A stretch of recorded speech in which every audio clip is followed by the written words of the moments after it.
Hello everyone, welcome back to Start Diet. Today we are going to discuss that how can we take history of a patient who has deviation in his eye, right? So in another word we are going to discuss that अगर एक patient हमारे पास आता है जिसकी आंख में कोई टेढ़ापन है तो हम उसकी हिस्ट्री किस तरह से ले सकते हैं. History is a very important step because इसकी वजह से just because of the history we can evaluate कि पेशेंट को क्या प्रॉब्लम हुई थी जिसकी वजह से आई में डेविएशन हो गई, और उसके अलावा हम बहुत ज़्यादा डिफरेंट चीज़ों के बारे में एनालाइज कर सकते हैं that how and why some deviation occurred, right.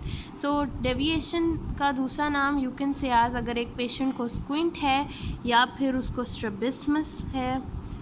So patient को अगर कोई स्क्विंट है, डेविएशन है, so we are going to find कि हम उस पेशेंट की हिस्ट्री किस तरह से ले सकते हैं. सो वो हियर यू कैन सी कि ये आई तो स्ट्रेट है बट ये आई थोड़ी सी इनवर्ड मूव कर गई है. सो ऐसे पेशेंट जिनकी आंख में कोई टेढ़ापन है हम उनकी हिस्ट्री किस तरह से लेंगे. So always remember that the first step to take history is you have to ask the chief complain. मसला क्या है पेशेंट को, राइट. तो you have to take the history. While taking the history you have to remember that you are going to ask the first question कि patient को क्या मसला है, ठीक है. so this is chief complaint और complain of, तो we will write CC और CO और patient से हम पूछेंगे कि उसको क्या प्रॉब्लम है. तो हम फॉर एग्ज़ाम्पल एक पेशेंट मेरे पास आया और उसने मुझे बोला कि मेरे बच्चा है उसकी आँख में टेढ़ापन है. तो आपने सबसे पहले आपको पता लग गया कि अच्छा पेशेंट टेढ़ेपन के साथ आया है, डेविएशन के साथ आया है. Next thing you have to ask in this chief complain. हमने 3 चीज़ें पूछनी होती हैं.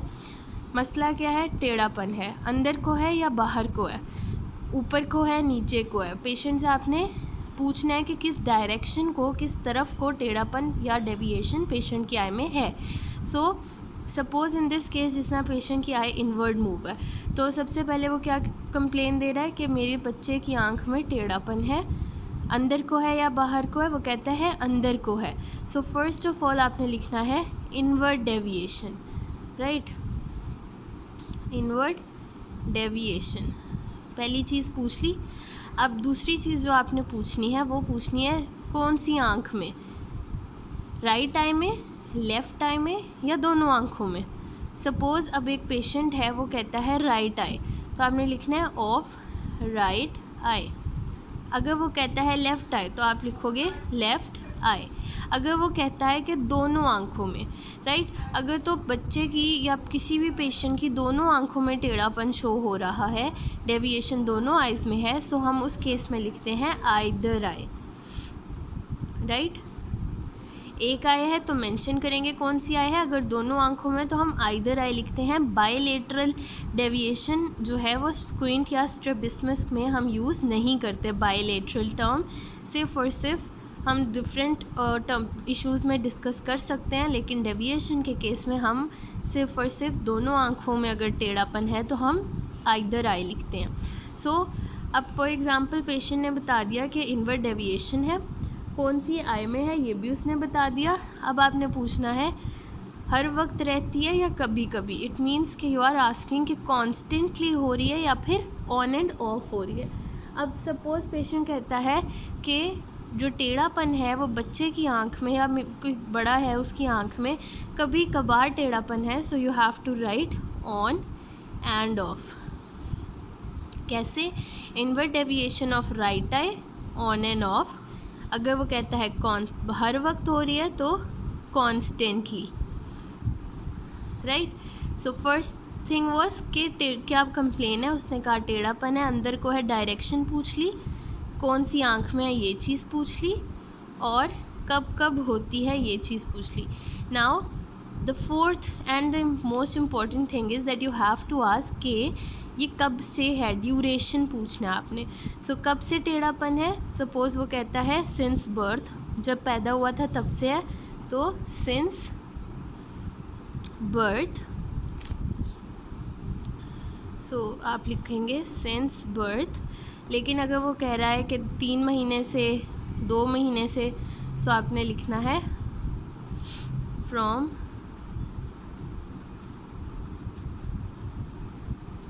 पास्ट 2 मंथ्स या फिर फ्रॉम 2 months या फॉर 2 months, राइट। सो आपकी कंप्लेन जो है वो कंप्लीट होगी कब, जब आप पूछोगे कि डेविएशन किस तरफ को है, कौन सी आँख में है, हर वक्त होती है या कभी कभी होती है, और कब से, ड्यूरेशन क्या है। सो टेढ़ेपन का the most important and the fourth thing is कि आप पूछ रहे हो कि ड्यूरेशन क्या है, कब से हो रही है। Then the second history step is that you have to ask कि कोई फैमिली में डेविएशन की हिस्ट्री तो नहीं है, मतलब कि माँ को, कज़न्स को, भाई को, बाप को, किसी को भी फैमिली में डेविएशन की प्रॉब्लम ऑलरेडी तो नहीं थी जिसकी वजह से बच्चे को भी हो गई। So you have to take the family history of deviation. अगर तो वो कहते हैं येस, तो आपने लिखना है, पूछना है कि मामा वाली साइड में है या पापा वाली साइड में। सो अगर तो मदर वाली साइड में है तो आपने लिखना है मटर्नल पॉजिटिव।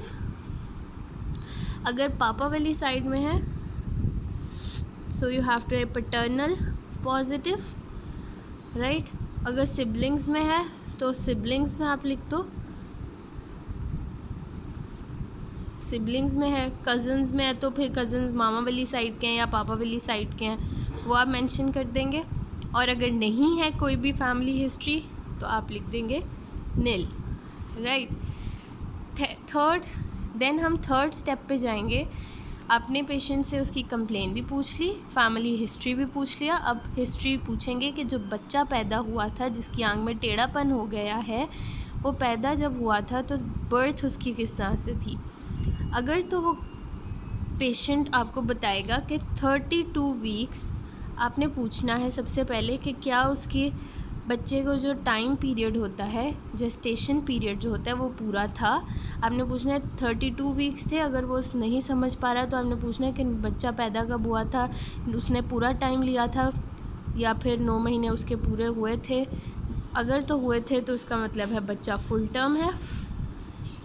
अगर तो 32 वीक्स पूरे नहीं हुए थे तो आपने मेंशन कर दिया कि प्री टर्म है। इससे आपको पता लग जाएगा कि अगर एक प्री मैच्योर बेबी है तो उसकी आई में मसल्स की डेवलपमेंट प्रॉपर नहीं हुई, इस वजह से डेविएशन हुई है। अगर फुल टर्म है तो आपको पता लग जाएगा कि at the time of birth तो वो ठीक था, मगर कोई और प्रॉब्लम हो सकती है जिसकी वजह से डेविएशन आई में हो रही है। आपने इस वजह से हिस्ट्री ऑफ बर्थ ज़रूर लेनी है कि जब पैदा हुआ था कोई बीमारी तो नहीं हुई थी, कोई मसला तो नहीं हुआ था। और दूसरी चीज़ आपने पूछना है कि बच्चे की जो डिलीवरी थी वो नॉर्मल थी या फिर उसका कोई ऑपरेट हुआ था। अब यहाँ पे इसका क्या रोल है, अगर तो ऑपरेट हुआ था तो जो ऑपरेट के टाइम पे बेबी की डिलीवरी में जो ऑपरेट होता है तो उसकी आई में थोड़ा, उसके सर में थोड़ा प्रेशर लगता है, एक्सर्ट होता है, जिसकी वजह से डेविएशन के चांसेस होते हैं। सो आपने इस तरह से बर्थ हिस्ट्री लाजमी लेनी है। Next we have the medical history. आपने पूछना है कि कभी उसको फीवर तो नहीं हुआ, fever should be high grade, right. High grade fever तो कभी नहीं हुआ। अगर तो बच्चे की बर्थ हिस्ट्री नॉर्मल है, कुछ भी ऐसा नहीं है, तो आप उसकी नील लिखते हैं, ठीक है। अगर मेडिकल हिस्ट्री उसको कोई भी ऐसी डिज़ीज़ वगैरह नहीं हुई थी तो आप नील लिख देंगे। लेकिन अगर हुई थी तो आप उसको मेंशन करेंगे कि उसको हाई ग्रेड फीवर हुआ था, तेज़ बुखार कभी हुआ हो, उसको डायरिया हुआ हो, बच्चे को कभी डायरिया हुआ हो, ठीक है। उसके अलावा कोई मेनिंजाइटिस है, इंसेफेलाइटिस है, कोई भी ऐसी डिज़ीज़ तो कभी बच्चे को नहीं हुई थी। इनकी वजह से स्ट्रैबिस्मस, टेढ़ापन आँख में आ सकता है। So you have to ask कि कभी कोई ऐसी, कभी बच्चे को तेज़ बुखार हुआ हो, डायरिया हुआ हो, कोई ऐसी बीमारी हुई हो, वो you have to mention it as well.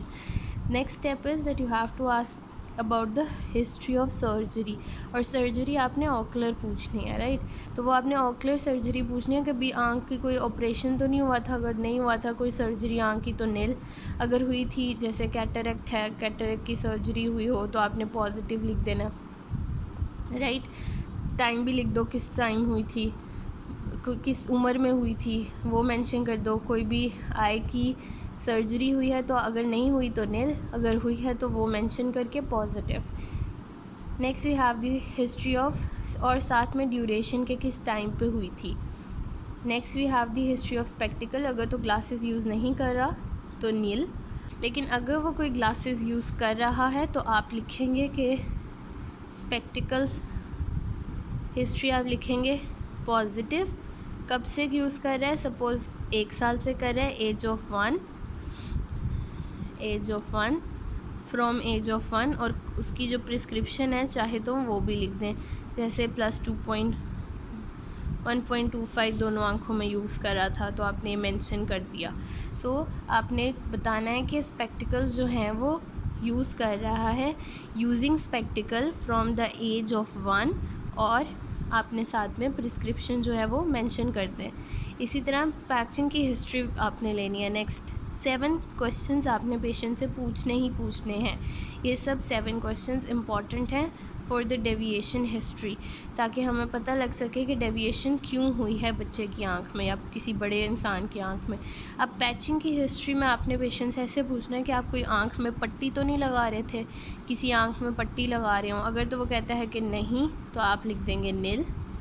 लेकिन अगर तो वो कोई पैचिंग कर रहा है, पैचिंग थेरेपी यूज़ कर रहा था एम्ब्लायोपिया के लिए, अगर वो आंखों में पट्टी लगा रहा था तो आपने उससे पूछना है कि पट्टी कब से लगा रहा था, कौन सी आंख पे लगा रहा था। अब आप इस तरह से लिखेंगे यूजेस पैचिंग नहीं, या आप लिखेंगे यूजिंग या पैचिंग या फिर पैचिंग डन, राइट। फ्रॉम किस टाइम से कर रहा है, फ्रॉम 6 मंथ्स, ठीक है। आपने पहले टाइम लिखेंगे, उसके बाद कौन सी आँख में, ऑन राइट आई। सपोज़ एक बच्चा है वो अपनी राइट आई को पैच कर रहा था ताकि उसकी लेफ़्ट आई एम्ब्लायोपिक आई जो है वो काम करना शुरू करे, तो आपने लिखना है यूजिंग या doing patching from 6 months on right eye, और कितने टाइम के लिए कर रहा है, right eye 3 times a day, और कितने घंटों के लिए कर रहा है। सो आपने वो भी लिख लेना है कि हर एक पे कितने टाइम के लिए कर रहा है। जैसे वो 2 आवर्स के लिए कर रहा है, फॉर 2 आवर्स आप मेंशन कर देंगे, राइट।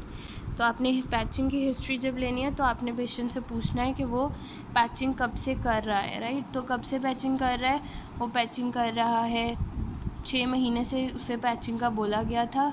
कौन सी आंखों की का बोला गया था, राइट आई का बोला गया था। कितने टाइम, कितनी दफ़ा दिन में कहा था, 3 दफ़ा कहा था, और हर दफ़ा में कितने घंटे के लिए पैच कर रहा है, तो 2-2 घंटे के लिए, एक दिन में 3 दफ़ा 2-2 घंटे के लिए वो अपनी आँख को पैच कर रहा था। ये आप लोग हिस्ट्री में मेंशन करेंगे। सो सबसे पहले आपने पेशेंट से पूछना है कि उसे मसला क्या है, फिर उसने फिर आपने उससे पूछना है कि क्या फैमिली में उसकी कोई ऐसा है जिसको पहले कभी टेढ़ापन हुआ हो। बच्चा जब पैदा हुआ था तो वो बिल्कुल ठीक था, उसे कोई मसला तो नहीं था, कोई बीमारी तो नहीं थी, कोई तेज़ बुखार तो नहीं था, कभी आँख में कोई ऑपरेशन हुआ हो, आँख की कोई सर्जरी हुई हो, कभी कोई ऐनक इस्तेमाल की है, पहले कर रहा है, और कभी आँख में कोई पट्टी की है या नहीं की है। So this is how you can take the history of a patient जिसकी आई में कोई स्क्विंट है, डेविएशन है, right. So in case of any query you can comment in comment section, and don't forget to like, subscribe and share it with your fellows so that they may also know how to take the history of any patient who has the squint. So thank you so much.